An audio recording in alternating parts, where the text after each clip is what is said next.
اخلاص نصیب فرما دے۔ اخلاص ہوگا تو وہ عمل اللہ کے ہاں قابل قبول ہے۔ اب یہ اخلاص کی دولت کہاں سے ملے گی؟ اخلاص کی دولت ملے گی جب ہمارا اندر سے من ٹھیک ہو جائے گا، ہماری اندر کی دنیا بدلے گی، اندر کی کیفیات ٹھیک ہوں گی تو ہمیں اخلاص کی دولت نصیب ہوگی۔ اور جب اندر ہمارا ٹھیک ہو گیا، اخلاص کی دولت نصیب ہو گئی تو وہ عمل بھی اللہ کے ہاں قابل قبول ہے۔ اب یہ اندر کی دنیا، اندر کا ہمارا یعنی من جو ہے، یہ اندرونی کیفیت وہ کس سے ٹھیک ہوگی؟ وہ اللہ کے ذکر سے ٹھیک ہوگی۔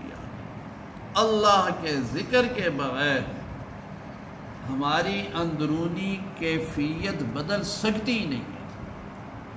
تجربہ کر لو، کئی لوگوں نے ساری زندگی اعمال کیے مگر ان اعمال کے اندر چاشنی، ان اعمال کے اندر سرور، خشوع خضوع وہ تب ملا جب انہوں نے اللہ کا ذکر کیا۔ ذکر اللہ کے ساتھ نماز کی کیفیت اور ہو جاتی ہے، ذکر اللہ کے ساتھ تلاوت کی کیفیت اور ہو جاتی ہے۔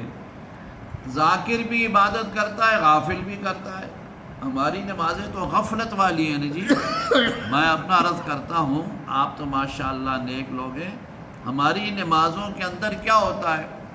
غفلت ہی غفلت ہوتی ہے۔ نہیں پتہ ہم نے رکعت میں کیا پڑھا، تسبیحات ہم نے کون سی پڑھی، اتحیات میں ہم نے کیا پڑھا، اور نماز کس وقت کی پڑھ رہے ہیں، کتنی رکعتیں پڑھی ہیں، یہ کس کو یاد رہتا ہے؟ کوئی کیفیت نہیں بنتی نماز کی۔ لیکن جو ذاکرین ہوتے ہیں، جو اللہ کو یاد کرنے والے ہوتے ہیں نا، ان کی نماز کا رنگ وہ کچھ اور ہوتا ہے۔ تو یہ کیفیت پیدا ہوتی ہے بھائی اللہ تعالیٰ کے ذکر کے ساتھ۔ جب اللہ کا ذکر بندہ کرتا ہے نا تو اس کو ایک روحانی کیفیت نصیب ہو جاتی ہے۔ جس طرح بھائی صحت مند آدمی ہو نا، اس کو ہر چیز کا ذائقہ آتا ہے۔ صحت مند ہو نا، اس کو اگر کھٹی چیز ہو اس کا بھی پتہ چلتا ہے، اس کو لیمو دو تو اس کو پتہ چلتا ہے لیمو ہے، اچار کھلاؤ اس کو پتہ چلتا ہے یہ اچار ہے، میٹھی چیز دو، گڑ دو، چینی دو، اس کو پتہ ہوتا ہے میٹھی ہے، کڑوی چیز کالی مرچیں دو اس کو پتہ ہوتا ہے یہ، یعنی ہر چیز کا ذائقہ کس بندے کو ہوتا ہے بھائی؟ جو صحت مند ہو۔ حالانکہ وہ جو سامنے چیز ہے وہ تو بولتی نہیں نا، اب مرچیں نہیں بولتی کہ ہم کڑوی ہیں، چینی نہیں بولتی کہ ہم میٹھے ہیں، یہ تو انسان کے اندر جو ذائقہ کیفیت ہے نا اس سے معلوم ہوتا ہے۔ ورنہ آپ ہاتھ میں مرچیں پکڑے رہو تو کو پتہ چلتا ہے یہ کڑوی ہے کہ میٹھی ہے؟ جی نہیں۔ اگر ہاتھ میں آپ چینی پکڑ لو، گڑ پکڑ لو تو ہاتھ بتاتا ہے کہ یہ میٹھا ہے؟ ہاتھ سے نہیں پتہ چلتا۔ لیکن جب آپ زبان پہ رکھیں گے نا تو وہ زبان بتائے گی کہ یہ میٹھی چیز ہے، یہ کڑوی چیز ہے، یہ کھٹی ہے، یہ میٹھی ہے۔ تو یہ ذائقہ جو ہے نا، یہ ذائقہ معلوم ہوتا ہے اس آدمی کو جس کی صحت ٹھیک ہو۔ اب بیمار آدمی کو پتہ ہی نہیں چلتا کڑوی ہے کہ میٹھی ہے۔ جب یہ کرونا آیا تھا، اللہ سب بیماروں کو شفا عطا فرمائے، اس کرونا کی سب سے بڑی علامت یہ تھی کہ ذائقہ ختم ہو گیا تھا، ذائقے کا نہیں پتہ چلتا تھا۔ منہ میں روٹی کا نوالا رکھو، بندہ سمجھتا تھا یہ گتا منہ میں رکھا ہو گتا، اس کو روٹی کا پتہ ہی نہیں ہوتا تھا۔ میٹھی چیز ہو، کھٹی چیز ہو، کوئی پتہ نہیں۔ سب سے پہلی مصیبت یہ بن گئی تھی کرونا کی کیفیات میں سے کہ ذائقہ ختم ہو گیا۔ اب دیکھو جو بیمار ہے اس کو ذائقہ نہیں آتا، جو صحت مند ہے اس کو ذائقہ آتا ہے۔ اسی طرح ہماری اندر کی جو کیفیات ہیں نا جی، وہ ٹھیک ہوں گی اللہ کے ذکر کے ساتھ، ذکر اللہ کے ساتھ، پھر ہمیں ہر چیز کا ذائقہ بھی آئے گا۔ ذکر اللہ ہوگا ہماری اندر کی کیفیت بدلے گی تو پھر ہمیں پتہ ہوگا کہ یہ نماز ہے، یہ روزہ ہے، یہ حج ہے، یہ زکوٰۃ ہے، فلاں گناہ کا یہ عذاب ہے، فلاں گناہ کا یہ عذاب ہے، فلاں گناہ کی یہ مصیبت ہے، فلاں گناہ کی یہ مصیبت ہے۔ پھر گناہ مجسم ہو کے اس کے سامنے آتے ہیں، نیکیاں بھی مجسم ہو کے اس کے سامنے آتی ہیں، اس کو محسوس ہوتا ہے باقاعدہ۔ غالباً حضرت شاہ اسماعیل شہید رحمۃ اللہ تعالیٰ علیہ کے متعلق آتا ہے کہ آپ جب دلی کی جامع مسجد میں تشریف لاتے تھے نماز کے لیے تو آپ اپنی جو ٹوپی ہوتی تھی اس کو آنکھوں پر کر لیتے تھے اس طرح، تاکہ مجھے لوگ نظر نہ آئیں، بس راستہ وغیرہ دیکھتے تھے، لوگوں کی طرف نہیں دیکھتے تھے۔ تو کئی لوگوں نے پوچھا یہ آپ ایسا کیوں کرتے ہیں؟ تو ایک دفعہ کسی نے بہت مجبور کیا تو آپ نے اپنی ٹوپی اتار کے اس کے سر پر رکھی، اس نے فوراً استغفار پڑھتے ہوئے ٹوپی اتاری۔ فرمایا کیوں، کیا ہوا؟ کہنے لگا جی یہ میں نے ٹوپی سر پہ رکھی تو میں نے دیکھا کہ ساری مسجد میں انسان تو چاندی ہیں، کوئی سانپ ہے، کوئی بچھو ہے، کوئی کتے کی شکل کا ہے، کوئی کس طرح، یعنی جو انسان کے اندر اس کی کیفیات ہے نا وہ مجسم ہو کے سامنے آ گئی۔ اب اندازہ لگاؤ بھائی آج کل یہی ہے نا، ایک آدمی اگر ہر وقت دوسرے کو ڈسنے کی کوشش کرتا ہے تو ڈستا تو سانپ ہے نا، ہاں انسان دوسرے کو کاٹنے کی کوشش کرتا ہے تو کاٹتا تو کتا ہے، ڈنگ مارتا ہے تو ڈنگ تو بچھو مارتا ہے۔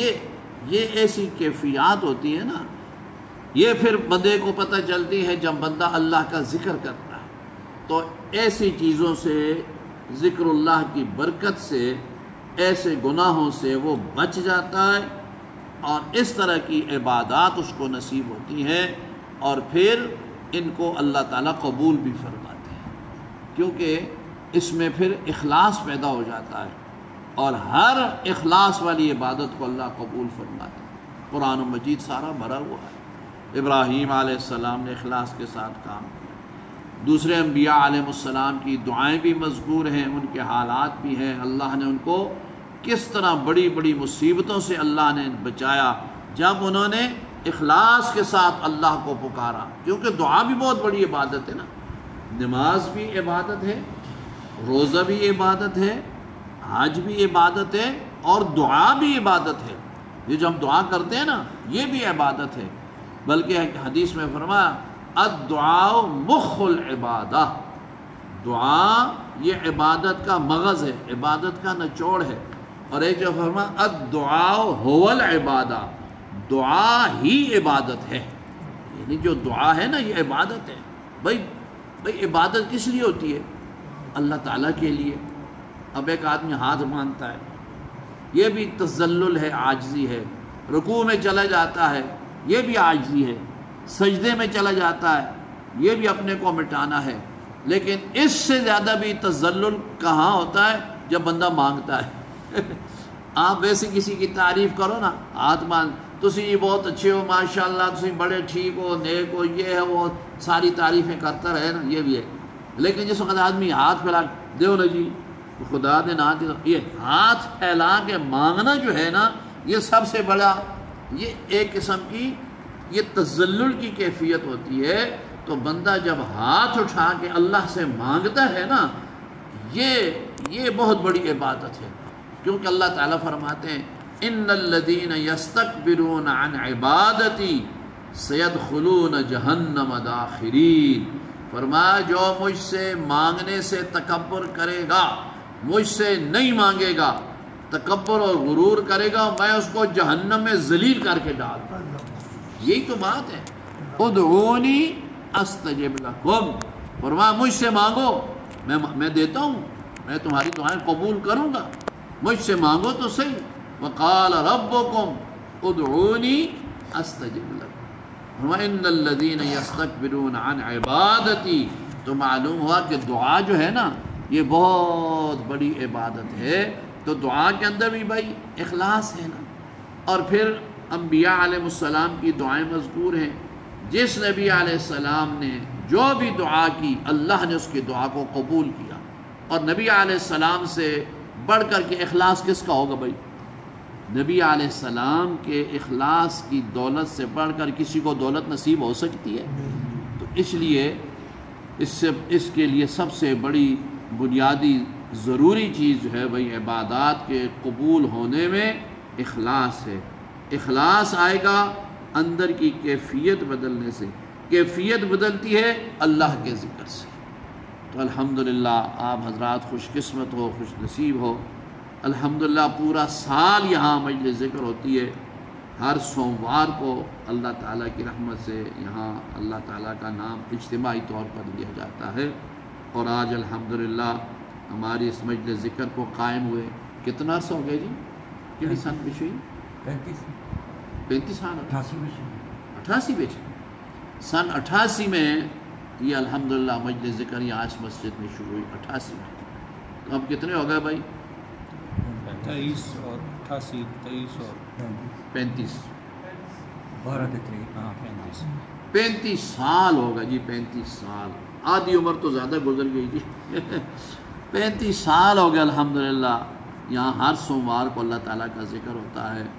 اور یہ ہمارے جو شروع میں جن احباب نے شروع کیا ان میں ہمارے الحاج شیر افضل خان مرحوم بھی، اللہ تعالیٰ ان کی قبر پر کروڑہ رحمت نازل فرمائے۔ اب دیکھو دنیا سے چلے گئے، یہ جو ان کا صاحبزادہ یہ چھوٹا، یہ تو بعد میں پیدا ہوا تھا نا، ہاں حنظلہ، یہ بعد اب یہ ماشاءاللہ جوان ہو گیا ہے، تو ایک زمانہ گزر گیا نا جی، تو وہ دنیا سے چلے گئے، لیکن ایک اچھا کام ابتدا کر گئے، الحمدللہ وہ شروع ہے، اور امید ہے کہ ہماری نسلوں میں بھی ایسے لوگ آتے رہیں گے جو اللہ کا ذکر کرتے رہیں گے، کراتے رہیں گے، اور اللہ تبارک و تعالیٰ اس کا ثواب الحاج شیر افضل خان صاحب کو بھی، اور جتنے احباب جو شروع میں شریک تھے، معاونین تھے، محبین تھے، مخلصین تھے یا ہیں، اللہ تعالیٰ سب کو اس کا ثواب دیں گے انشاءاللہ۔ اللہ تبارک و تعالیٰ سب پر مزید رحمت نازل فرمائے۔ ذکر کا چھوڑ دیا۔